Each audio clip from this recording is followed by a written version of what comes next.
bisa nggak Aki prediksiin lagi ke depannya apakah akan terjadi lagi atau bagaimana? Dia akan terjadi lagi, tapi hanya mulut. Oh, adu mulut argumen gitu. Yang tadi saya bilang, dia bertahan ataupun dia kembali lagi dengan suaminya. Kalau suaminya ini benar-benar berjanji tidak akan mengulangi.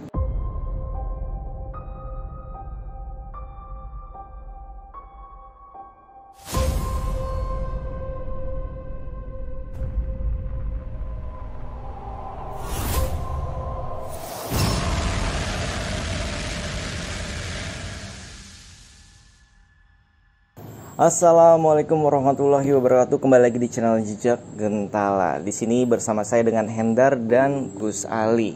Oke, di video sebelumnya kita sudah membahas Lesti, yaitu di host Dewi kemarin ya, jadi pembawa acara Dewi, terus kemudian Kiseno sebagai penerawangnya. Jadi ternyata memang sudah mulai terbukti nih Gus. Dari yang pertama si Rizky Bilar ditahan, kemudian mereka bersatu kembali, itu udah diterawang sebelum terjadi gitu ya. Terus yang ketiga, apakah kedepannya akan terjadi lagi hal yang sama?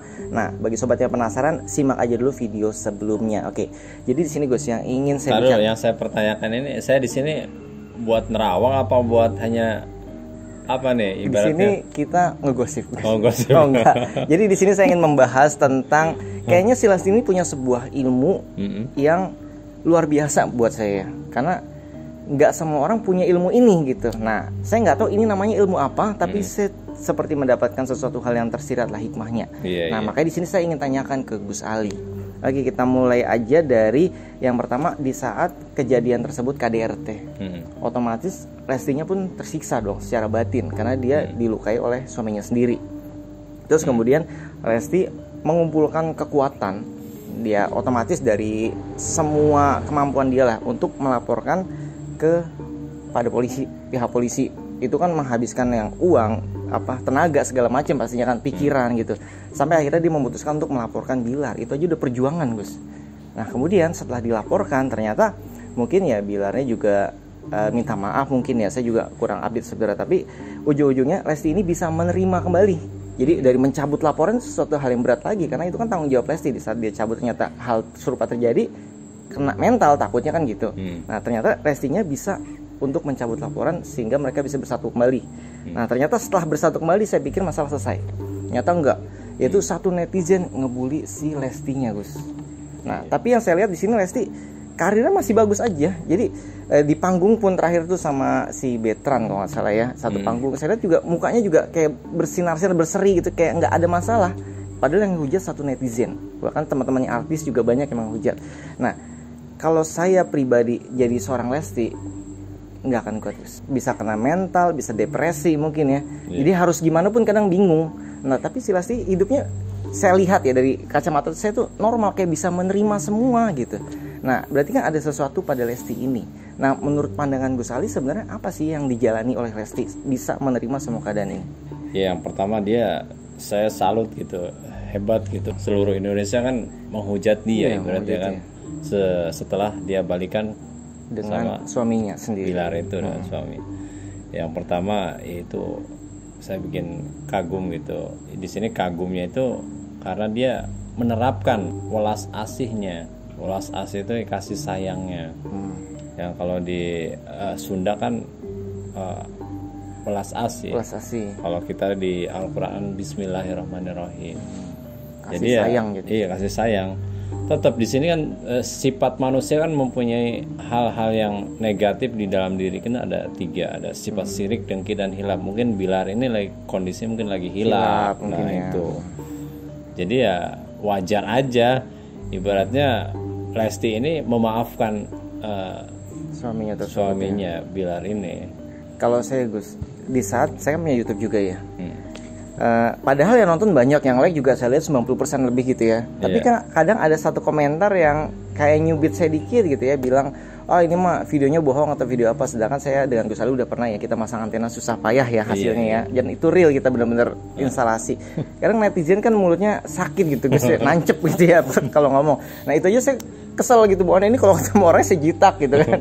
Nah ini Lesti yang hujat satu Indonesia. Saya aja satu udah saya mau ajak berantem, ini satu Indonesia itu gimana caranya? Saya pingin punya ilmu tersebut gitu Gus. Jadi supaya ketika saya dihina, saya dibully itu tuh nggak sampai masuk ke hati saya, nggak sampai saya sakit hati, kena emosi gitu, maksud kena mental bahkan. Itu gimana caranya?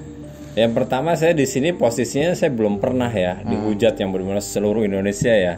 Mungkin secara teori ya saya tidak bisa panjang lebar karena di sini kan yang merasakan Lesti ini yang semuanya ini adanya di Lesti ya. Yang mengalami saya, Lesti. Yang mengalami lah.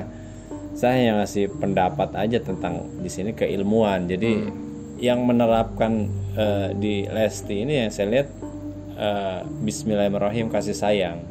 Itu seperti itu. Itu yang saya mau tanyakan, gimana cara menerapkan Bismillahirrahmanirrahim itu ke saya gitu, supaya saya bisa menerapkan itu kan. Kalau cuma ngucap Bismillahirrahmanirrahim mau makan pun saya bisa kan.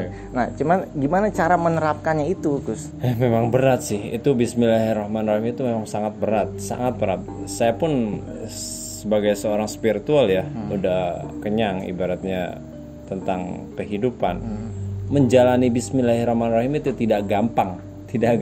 Kita terkadang senggol sedikit sama orang, emosi gitu. Itu tersinggung itu kan belum Bismillahirrahmanirrahim itu. Jadi itu belum diterapkan kalau masih disenggol dikit emosi gitu ya. Gimana kalau zaman Rasulullah kan ditimpukin pakai kotoran, dia tetap sabar ya. Ya, nerima tetap nerima. Nah, artinya Rasulullah menjalankan Bismillahirrahmanirrahim. Iya. Nah, terus Lesti ini bisa menerapkan hal itu ya.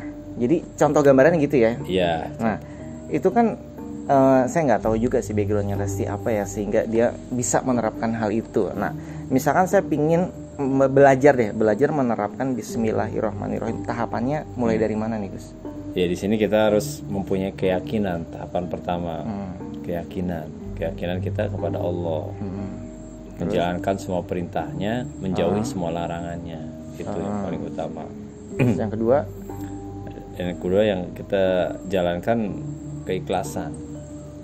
Belajar ikhlas. Ibadah, menjalankan sholat kita harus ikhlas aja. Kalau usah minta apa ini itu ikhlas aja karena Allah.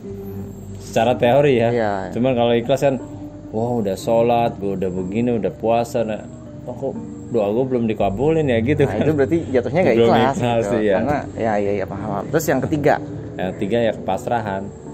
Pasrah, tawakal. Berserah diri apapun yang keputusannya ibaratnya secara duniawi itu kita udah syariat ya, udah berjualan, penghasilan cuma segini ya kita terima, pasrah. Kita bisa terima gitu ya. Iya. Terus ada lagi nggak nih yang keempat? Ya udah cukup itu dulu. Nggak apa-apa, bonusin satu. Jangan. Jadi tadi sebenarnya gini ya, dalam hal rumah tangga itu sebenarnya itu ini karena memang artis sih ya. Jadi ya gimana ya Dar ya? Iya, kalau dari pandangan artis itu ya saya ya kayak gitu loh, banyak yang pansos. Nah, saat ini kan kejadiannya terjadi pada artis. Sebenarnya kan kejadian ini kan umum, sudah banyak terjadi pada orang-orang biasa, cuman karena dia tidak viral kan, bukan seorang artis, jadi jarang dibahas. Gitu. Nah, makanya kalau orang biasa mungkin ya udah ditinggalin suaminya, udah ditalak atau segala macam kan tuh, ada yang ke pengadilan agama kan biasa gitu, karena di saat KDRT-nya pun ya udah jadi trauma mungkin bagi si ceweknya itu, jadi memutuskan entah pergi dari rumah atau gimana. Nah, ini kan dia bisa menerima kembali ya itu tadi. Berarti dia bisa menerapkan yang tadi Bismillah. Nah, terus Gus Ali juga udah ngajarin setidaknya ada 3 tadi tipsnya ya. Yang pertama apa Gus? Yakin. Terus yang kedua ikhlas. Terus yang ketiga pasrah. Jadi di saat kita mau belajar ya kita mulai dari 3 ini aja dulu ya. Itu dulu. Nah, terus ada lagi nggak yang Gus Ali mau sampaikan? Jadi seenggaknya poin-poinnya sudah dapet nih. Mudah-mudahan sih netizen yang nonton atau subscriber yang nonton juga bisa belajar bersama-sama ya di sini. Jadi mungkin tips-tips terakhir dari Gus Ali. Ya, jadi gini ya. Jadi intinya kita dalam hal melakukan apapun itu ya kita buat diri sendiri aja intinya. Karena kehidupan artis kan tahu sendiri ya. Penuh dengan ada drama, hoak kayak gitu kan. Di TV seperti ini itulah. Buktinya di dalam rumah dia masih berpelukan, dia masih kasih sayang ya kan, beda dengan tidak sesuai dengan gambar itu seperti itu. Lebih ini aja lah, lebih bijak lagi lah dalam menonton media sosial paling utama. Jadi kita harus disaring dulu sebelum kita mau mengungkapkan kata-kata yang tidak baik ya. Apalagi bicara tidak baik ya. Menghujat itu nggak baik. Oke, jadi saya rasa juga sudah cukup nih ya Gus ya pembahasan kali ini. Oke, sampai di sini aja videonya. Semoga apa yang tadi kita bahas di video ini ada manfaatnya ya. Kalau misalkan ada yang kurang sesuai dengan sobat ya nggak usah dihujat juga ya, karena kita belum setinggi ilmu Lesti. Nah itu dia. Ya udah jangan lupa di like, subscribe, komen dan share ya. Oke, sampai jumpa kembali. Wassalamualaikum warahmatullahi wabarakatuh.